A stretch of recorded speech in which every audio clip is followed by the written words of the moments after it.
கலியுகத்துல எந்த முருகனுக்கும் இல்லாத சிறப்பு வந்து திருச்செந்தூர்ல இருக்கு. ஏன் பௌர்ணமிக்கு தங்க சொல்லுங்கன்னா, இன்னைக்கு இமாச்சல் பிரதேசத்துல நான் ஒரு கோயில உணர்ந்து அந்த ரிசர்ச்சுக்காக கிளம்புறது எல்லா வேலையும் பண்ணிட்டு இருக்கேன் சார். அந்த கோயில நடக்கிற சிறப்பு வழிபாடு பௌர்ணமி வழிபாடு தாங்க சார். யார் ஒரு பௌர்ணமிக்கு அந்த முருகரை பார்க்கணும் வாழ்க்கை மாறுதுங்க சார். இது திருச்செந்தூர் முருகர் சார். சரி, திருச்செந்தூர் முருகர் எவ்வளவு கருணையானவர். அவரை சொல்றாங்க சூரனை அழிச்சார் எல்லாம், அது ஓகே. ஆனால் அவர் சூரனை கூட அவர் மொத்தமா அழிக்கல. சேவலா மாத்தினார், மயிலா மாத்தினார். அவ்வளவு கருணையான தெய்வத்துக்கு ஒண்ணு சொல்றாங்க சார். திருச்செந்தூர் முருகரை வந்து கடத்தி கொண்டு போயிட்டாங்க. டச்சுக்காரர்கள் வந்தாங்க, தூக்கிட்டு போயிட்டாங்க. அந்த கொள்ளையர்கள் கொண்டு போய் நடுவுல போக முடியாம ரொம்ப சிரமப்பட்டு கொள்ளையர்கள் கொண்டு போய் என்ன பண்ணிருக்காங்கன்னா, ஒரு அம்மா வீட்டுல வச்சிருக்காங்க. உண்மை சமஸ்தர் வரலாறு இருக்கு. ஒரு அம்மா வீட்டுல வச்சிருக்காங்க சார். என்ன சொல்லுங்க கொள்ளைக்காரங்க, நாங்க எல்லாத்தையும் ரெடி பண்ணி இந்த சிலையை எடுத்துக்கிறோம். எடுத்து வந்ததுக்கு யார்ட்டுமே சொல்லக்கூடாது, நாங்க அதிகாலையில கிளம்பிடுவோம்னு சொல்லியிருக்காங்க சார்.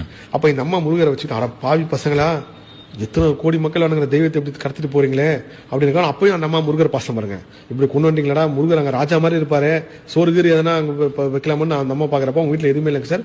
சிறுபருப்பு கஞ்சியும் தோசை இருந்திருக்கு, தோசை மாவும். இந்த அம்மா என்ன பண்ணிருக்காங்க பக்தியில, இவங்க போய் அந்த எல்லாம் ரெடி பண்ண வர கேப்ல முருகருக்கு சிறுபருப்பு கஞ்சியும் தோசையும் படைச்சிருக்காங்க சார். இப்ப இந்த நிமிஷம் பேசுறேன் சார். இப்ப வரைக்கும் திருச்செந்தூர்ல முருகனுக்கு காலை பிரசாதம் சிறுபருப்பு கஞ்சி தோசை தாங்க சார். எப்படி பாருங்க சார். அந்த அம்மா போய் சொல்லி நைட் இதை படைச்சோடனே அங்க முருகர் கனவுல சொல்லி இப்போ வரைக்கும் முருகருக்கு வந்து சிறுபருப்பு கஞ்சியும் தோசையும் தான் காலைல ஆகாரம். எல்லாம் முருகர் திருவிளையாடல் தான். இப்படி பாருங்க, நிச்சயமா ஒரு பக்தை கொடுத்ததே வரலாற்று ஆகிட்டாரு.